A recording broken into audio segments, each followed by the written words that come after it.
How God is using America to restore sovereignty and reorder global civilization by Reverend Black Diamond. Introduction: The providential shaking of the world order. History is not random. From the viewpoint of the completed testament truth of the Messiah, Reverend Sun Myung Moon, history unfolds according to God's providential timetable.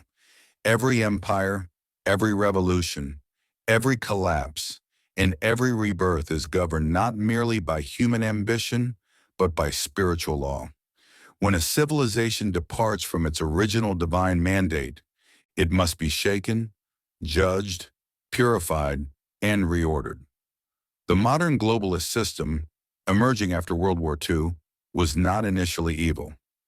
God permitted its formation as a temporary structure to prevent global annihilation, restrain communism, stabilize economies, and enable a degree of international cooperation.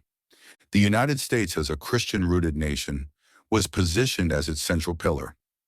Yet what began as a stabilizing framework slowly mutated into a borderless, technocratic, godless order, one that dissolves national identity, erodes family values, overrides moral sovereignty, and replaces divine accountability with bureaucratic control. Today, under the God-inspired leadership of President Donald J. Trump, that system is collapsing. This is not merely geopolitical turbulence. It is providential judgment. And God is using the very nation he once placed at the center of the globalist system, the United States of America, to dismantle it. 1. America as a central nation in God's providence. In divine principle, God does not work abstractly. He works through central figures and central nations. Israel was chosen in the Old Testament.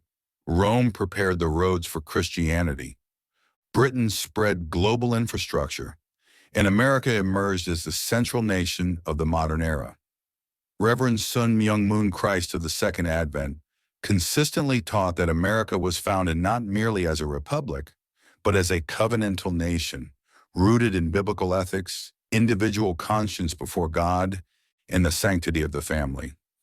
Its original mission was not domination, but service, to protect freedom, defend the God-centered conscience, and establish a world where nations could govern themselves responsibly under heaven. Globalism, however, inverted that mission. Instead of serving God, it began serving transnational financial elites, technocratic bureaucracies, cultural relativism, moral deconstruction, post-national ideology. Thus, what once functioned as a temporary scaffold became a fallen structure, a new Tower of Babel. And God does not preserve Babel. He judges it. 2. The reassertion of political sovereignty as restoration. In the completed testament final world, restoration always begins with a separation from Satan. The fallen world operates through false unity, unity without God, unity without truth, unity without responsibility. Modern globalism is exactly that, unity without moral law. The reassertion of American sovereignty is therefore not mere nationalism. It is providential realignment. God governs through nations, not technocracies. Responsibility, not abstraction. Covenantal authority, not managerial consensus. America's shift away from automatic multilateral compliance represents a deeper spiritual truth. God does not rule through committees. He rules through responsibility. When America withdraws from agreements that violate its conscience, renegotiates alliances that exploit its resources, engages diplomatically without bureaucratic mediation, it is not destabilizing the world. It is restoring law and order. True peace does not come from centralized control. It comes from aligned sovereignty under God. 3. Economic independence and the restoration of ownership. One of Satan's deepest claims over humanity is ownership. Who owns labor? Who owns production? Who defines value? Globalism answers corporations, algorithms, speculative capital. Divine principle answers responsible people, families, and nations under God. When economies become borderless, they also become soulless. Labor becomes disposable. Culture becomes a product. Identity becomes a commodity.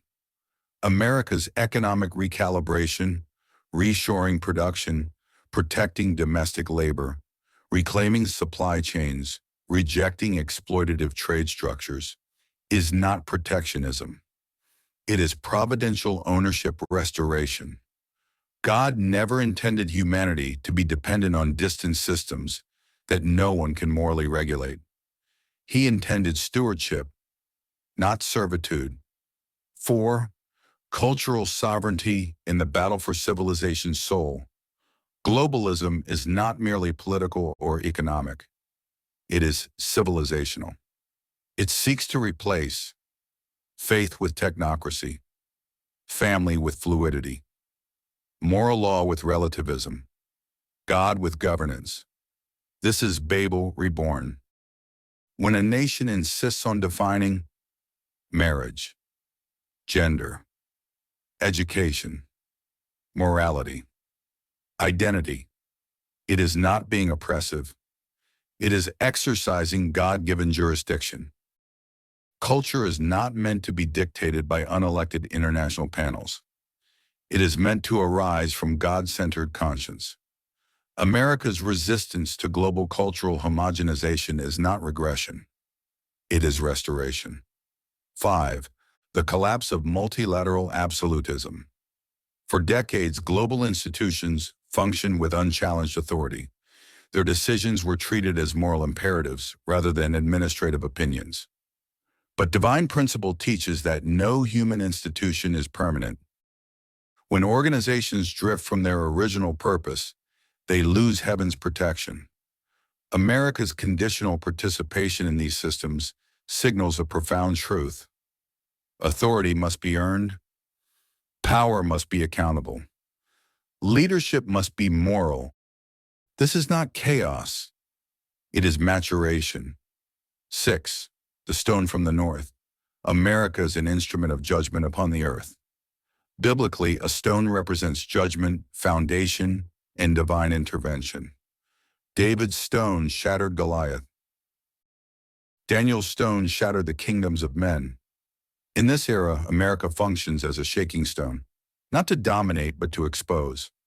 It exposes hypocrisy, dependency, moral inversion, false unity, time equals sign 0.6s. Not to destroy the world, but to wake it up. 7. The end of globalism is not the end of unity. God is not ending cooperation. He is ending false unity. True unity arises from shared moral law, sovereign responsibility, God-centered governance, non-governmental, family-rooted societies. Globalism offered unity without God. That is why it must fall.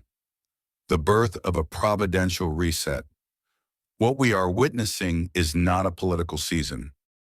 It is a civilizational judgment and rebirth. America is being repositioned, not as a global manager, but as a providential standard-bearer. This is the end of technocratic absolutism, moral relativism, borderless identity, bureaucratic empire, and the beginning of covenant sovereignty, moral responsibility, God-aligned leadership, family-centered civilization. The age of globalist rule is ending. A new age of providential sovereignty is rising. And God is using America to shake the world, not into chaos, but into alignment.